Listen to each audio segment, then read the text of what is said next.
Hello everyone. आज मैं आपको एक ऐसी कहानी सुनाने वाला हूँ जो सिर्फ एक आलसी लड़के की नहीं है, बल्कि हम सबकी है। हम सब कभी ना कभी कुछ बड़ा करना चाहते हैं, लेकिन आलस हमें रोक देता है। लेकिन क्या सच में आलसी इंसान कभी सफल नहीं हो सकता, या फिर सही वजह मिलने पर वही इंसान सबसे आगे निकल सकता है? चलिए इस कहानी के जरिए समझते हैं। एक छोटे से गांव में एक लड़का रहता था। नाम था राहुल। वह अपने माता पिता के साथ गांव के किनारे एक छोटे से घर में रहता था। राहुल दिल का बुरा नहीं था, लेकिन उसकी एक बड़ी समस्या थी। वह बहुत आलसी था। हर दिन वह अपने पिता के साथ खेत में जाता था, लेकिन उसका काम बहुत आसान था। बस उन पक्षियों को भगाना जो फसल खाने आ जाते थे। जहां बाकी लोग डंडा लेकर भागते थे, पत्थर मारते थे, वहीं राहुल ने एक आसान तरीका ढूंढ लिया। उसने खेत में लकड़ी के खंभे लगा दिए और उन्हें रस्सियों से जोड़ दिया, ताकि वह बिना उठे ही उन्हें हिला सके और पक्षी डर जाए। वह आराम से लेटा रहता और काम भी हो जाता। उसके पिता यह सब देखते थे और अंदर ही अंदर चिंतित रहते थे। उन्हें डर था कि अगर कभी वे बीमार पड़ गए तो राहुल अकेले कैसे सब संभालेगा।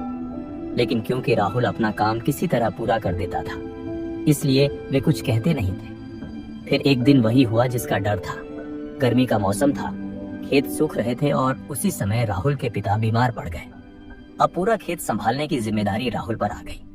शुरुआत में उसने कोशिश की, लेकिन मेहनत करना उसके लिए आसान नहीं था। वह जल्दी थक जाता, काम अधूरा छोड़ देता और धीरे धीरे फसल सूखने लगी।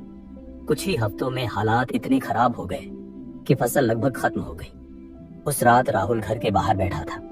आसमान में तारे थे, लेकिन उसके दिल में अंधेरा था। उसने पहली बार खुद से पूछा, मैंने पहले कभी मेहनत क्यों नहीं की? अगर करता तो आज ये दिन नहीं देखना पड़ता। उसे अपने ऊपर गुस्सा भी आ रहा था और दुख भी। अगली सुबह गांव में हलचल थी। एक सैनिक आया था और वह राजा की तरफ से एक बड़ी प्रतियोगिता की घोषणा कर रहा था। जो जीतता उसे सोने से भरा एक बड़ा इनाम मिलता। राहुल के दिमाग में तुरंत एक ख्याल आया, अगर मैं ये जीत गया तो मैं अपने परिवार की हालत बदल सकता हूँ।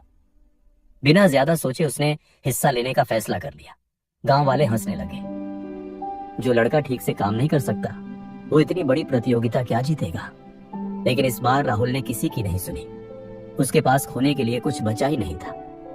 3 दिन बाद वह महल पहुंचा। प्रतियोगिता शुरू हुई। पहला राउंड था, एक बड़ी झील को पार करना। जैसे ही गिनती शुरू हुई, सभी लोग पानी में कूद गए, लेकिन राहुल रुक गया। उसने सोचा, अगर मैं भी इन्हीं की तरह तैरूंगा तो हार जाऊंगा। तभी उसके दिमाग में एक आइडिया आया।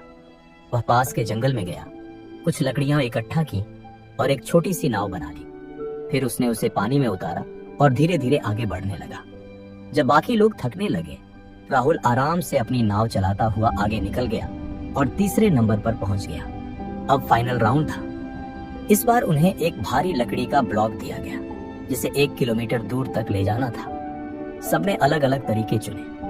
कोई खींच रहा था, कोई धक्का दे रहा था। लेकिन राहुल फिर रुक गया और सोचने लगा, मैं ताकत से नहीं जीत सकता, मुझे दिमाग से जीतना होगा। उसने एक छोटा सा चाकू उठाया और धीरे धीरे उस ब्लॉक को काटना शुरू कर दिया। लोग उसे देखकर हंस रहे थे, ये क्या कर रहा है? लेकिन राहुल ने हार नहीं मानी। उसने उस भारी ब्लॉक को गोल आकार में बदल दिया। अब वह उसे आसानी से लुढ़का सकता था। धीरे धीरे वह सबको पीछे छोड़ता गया और आखिर में सबसे पहले फिनिश लाइन पार कर गया। भीड़ हैरान रह गई। जो लड़का आलसी कहलाता था, वही जीत गया। उस दिन राहुल ने सिर्फ प्रतियोगिता नहीं जीती, उसने खुद को जीत लिया। उसे समझ आ गया कि वह कमजोर नहीं था, बस उसके पास सही वजह नहीं थी। दोस्तों, हम में से बहुत लोग राहुल जैसे होते हैं। हमें लगता है हम आलसी हैं, हमसे कुछ नहीं होगा। लेकिन सच ये है कि हमें बस एक मजबूत वजह की जरूरत होती है। जब वजह बड़ी होती है तो इंसान खुद बदल जाता है। इसलिए अगर आपको भी लगता है कि आप कुछ नहीं कर पा रहे, तो खुद से पूछिए, मेरी वजह क्या है? क्योंकि जब वजह मिल जाती है तो मेहनत अपने आप शुरू हो जाती है।